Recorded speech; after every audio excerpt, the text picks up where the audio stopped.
اسلام میں انگریزی نیا سال یعنی نیو ایئر منانے کا شرعی حکم۔ بسم اللہ الرحمن الرحیم۔ السلام علیکم ورحمۃ اللہ وبرکاتہ۔ پیارے مسلمان بھائیوں اور بہنوں، آج کل 31 دسمبر اور 1 جنوری کو دنیا بھر میں نیو ایئر کا جشن منایا جاتا ہے۔ پارٹیز، پٹاخے، ڈانس، شراب اور دیگر چیزیں اس کا حصہ بن جاتی ہے۔ بہت سے مسلمان بھی اس میں شامل ہو جاتے ہیں، کہتے ہیں کہ یہ تو صرف ایک دن ہے، خوشی منانے کا موقع ہے۔ لیکن کیا اسلام میں انگریزی نیا سال منانا جائز ہے؟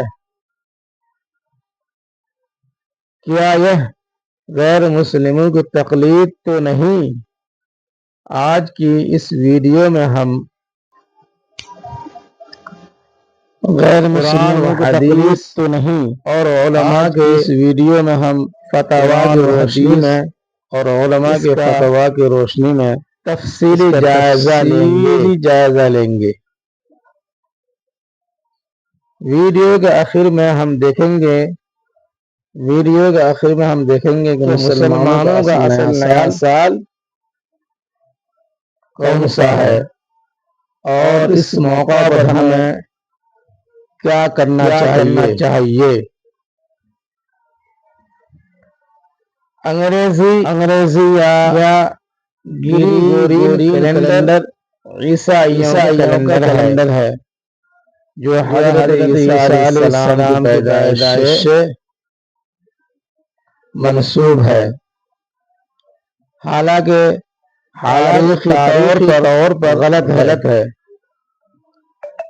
1 جنوری کو نیا سال منانا قدیم رومی پیغام روایات سے آیا ہے، جو بعد میں عیسائیوں سے مل گیا۔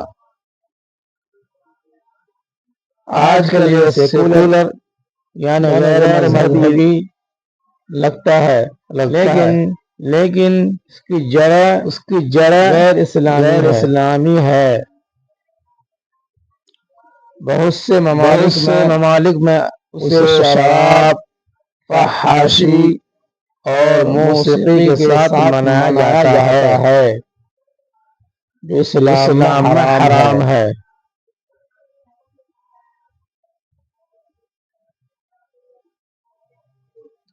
اللہ تعالیٰ قرآن میں فرماتے ہیں جو شخص اسلام کے سوا اور دین تلاش کرے گا وہ کبھی قبول نہیں کیا جائے گا۔ سورہ آل عمران۔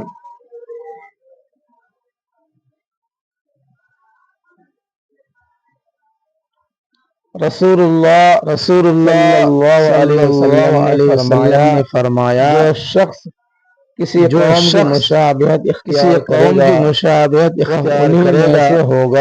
وہ انہی میں سے ہوگا۔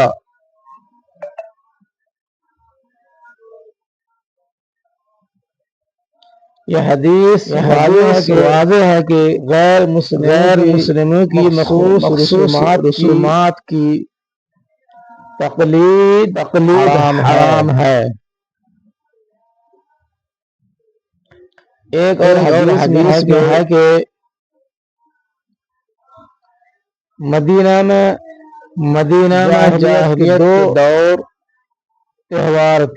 جاہلیت کے 2 تہوار تھے۔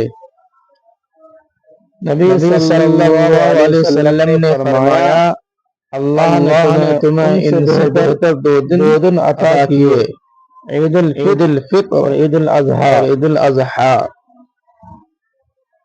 یعنی اسلام میں صرف 2 عیدیں ہیں، باقی سالانہ جشن بدعت اور تقلید ہے۔ تقلید ہے۔ عمر بن خطاب رضی اللہ تعالی عنہ نے فرمایا غیر مسلموں کے تہوار کے دن ان کے پاس مت جانا کیونکہ اللہ کا غضب نازل ہوتا ہے۔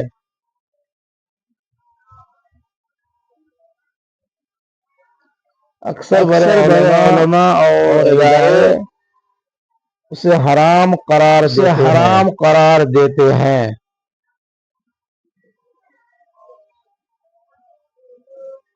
شیخ محمد صالح المنجد نیا سال منانا اور مبارک دینا حرام ہے کیونکہ یہ غیروں کی تقلید ہے۔